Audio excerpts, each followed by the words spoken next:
ದೊಡ್ಡ ದೊಡ್ಡ ಫ್ರೆಂಡ್ ಮೀಡಿಯಾದವ್ರು ಯಾರು ಬಂದಿರ್ತಿಲ್ಲ.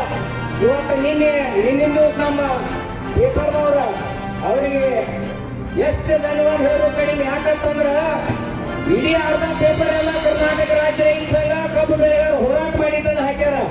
ಅವರಿಗೆ ತುಂಬಾ ಧನ್ಯವಾದಗಳು ಕೇಳ್ರಿ ಎಲ್ಲರೂ. ಮತ್ತ ನಮ್ಮ ಈ ಪ್ರಿಂಟ್ ಮೀಡಿಯಾದವ್ರ ಪಾಪ ಅವ್ರ ರಾತ್ರಿ ಆಗಲಿ ಇಲ್ಲೇ ನಮ್ ಜೊತೆನೆ ಕೂತಾರ.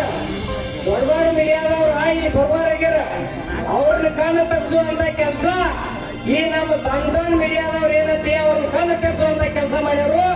ಅವರಿಗೆ ಕೂಡ ತುಂಬಾ ಧನ್ಯವಾದಗಳು ತಿಳಿಸೋರು. ಯಾಕಪ್ಪ ಅಂತಂದ್ರ ನಿಂಗೇನವ ಕೆಂಪವಾಡ ಶ್ರೀ ಸುಧಾಸು ಅಂತ ಒಬ್ಬ ಕಟ್ಟೆವ ಮಹಾರಾಷ್ಟ್ರದಾಗ ಏನು 3,400 ರೂಪಾಯಿ ರೇಟ್ ಘೋಷಣೆ ಮಾಡ್ಯಾನು. ಅದನ್ನ ಕರ್ನಾಟಕದ ರೈತರಿಗೂ ಕೂಡ ಆ ರೇಟ್ ಕೊಡ್ತನು, ಆ ರೇಟ್ ಘೋಷಣೆ ಮಾಡ್ತನು ಅಂತ ಚಟುವಟಿಕೆಗಳಿಗೆ ಏನೋ ನಡೆದೈತೆ ಅನ್ನುವಂತ ಮೆಸೇಜ್ ಬಂದೈತಿ. ಆದ್ರೆ ಅಧಿಕೃತ ಕೊಡತಕ್ಕ ನಾವೇನತಿ ಅದನ್ನ ಹೇಳಕ್ ಬರಂಗಿಲ್ಲ. ಈಗಾಗಲೇ ಅವ್ರು ಏನತಿ ಅವ್ರು ಮಹಾರಾಷ್ಟ್ರ ಫ್ಯಾಕ್ಟ್ರಿ 3,400 ಘೋಷಣೆ ಮಾಡ್ಯಾರು. ಇವತ್ತು ಒಂದು 2-3 ಫ್ಯಾಕ್ಟ್ರಿ ಅವ್ರು ಬರತ್ತಾರ. ಅವ್ರು ಏನತಿ ಇವತ್ತು ನಮ್ಮಲ್ಲಿ ಏನ್ ರೇಟ್ ಘೋಷಣೆ ಮಾಡಿದೀವಿ ಅದನ್ನ ತಮ್ಮ ವೇದಿಕೆ ಮೇಲೆ ಘೋಷಣೆ ಮಾಡಿದ್ರಿಂದ ನಾವು ಕರ್ನಾಟಕದ ಕಬ್ಬು ಹೋಗ್ತೀವೋ